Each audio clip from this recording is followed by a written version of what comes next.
به نام الله بخشاینده و مهربان.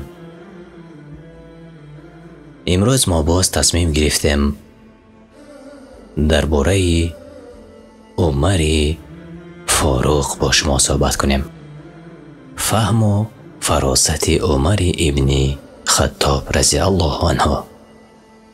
از ابو هریره رضی الله عنه روایت است که پیامبر صلی الله علیه و سلم گفتند: در امتان گذشته کسانی بودند که بدون اینکه پیامبر باشند برای آنها الهام میشد اگر از امت من کسی چنین باشد عمر است.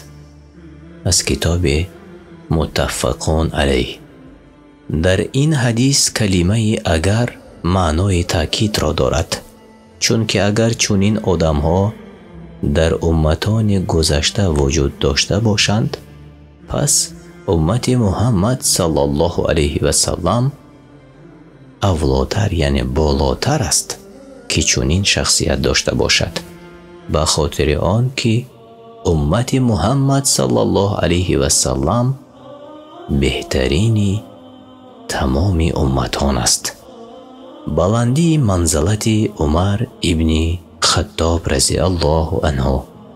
از عقبه ابن عامر رضی الله عنه روایت است که گفت: از پیامبر صلی الله علیه و سلم شنیدم که می گفت اگر بعد من پیامبر فرستاده شود پس عمر است.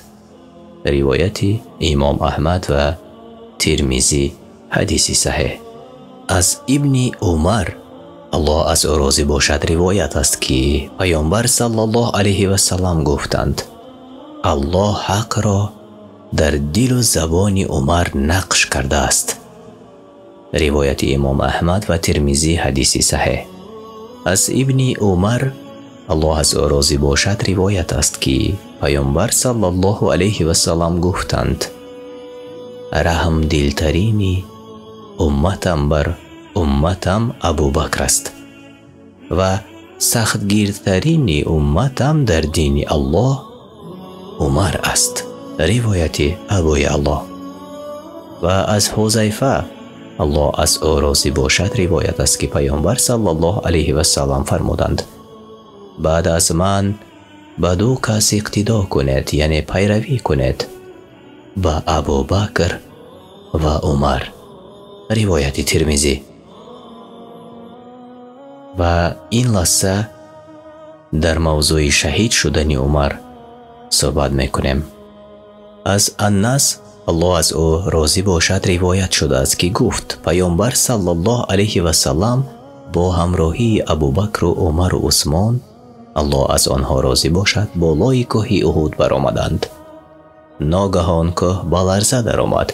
پیامبر صلی الله علیه و سلم با پای مبارکش بر بالای کوه کوبید و گفت: آرام باش ای احد، در بالای تو پیامبر و صدیق و دو شهید است.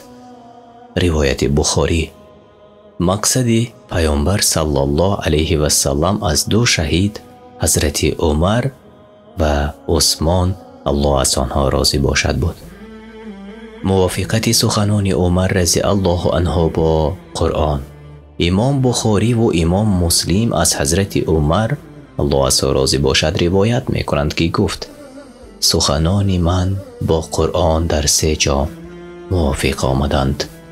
اولین که وقتی که به پیامبر صلی الله علیه و سلم گفتم که چی می شود که مقام ابراهیم را جای نمازخوانی تعیین کنیم، بعد این سخنم این آیت نازل شد. سوره بقره آیت 125. مقام ابراهیم را جای نمازگزاری تعیین کنید. دوم این که گفتم ای رسول الله، به نزد زنهای شما هر نمود آدمهای بد و نیک می درآیند، چی می شود که آنها را امر کنی تا که حجاب پوشند. بعد این سخنم آیت حجاب نازل شد. سیوم این که وقتی که زنهای پیامبر صلی الله علیه و سلم بدرشکی کردند و پیامبر صلی الله علیه و سلم در غضب آمد من به آنها گفتم شاید شما را طلاق دهد و الله برایش از شما هم زنهای بهتر نصیبش کند. موافق این سخنم آیت نازل شد. در روایت مسلم آمده است که حضرت عمر رضی الله عنه گفت سخنان من با آیت‌های قرآنی در 3 جای موافقت کردند. یکم درباره حجاب، دوم درباره نماز خواندن در مقام ابراهیم و سوم درباره اسیرهای جنگ بدر. در این حدیث چهارم موافقیتش را نیز ذکر کرده است که آن هم درباره اسیران جنگی بدر است. روزهای نزدیک باز درباره عمر فاروق با شما صحبت خواهیم کرد. ما را همراهی نمایید.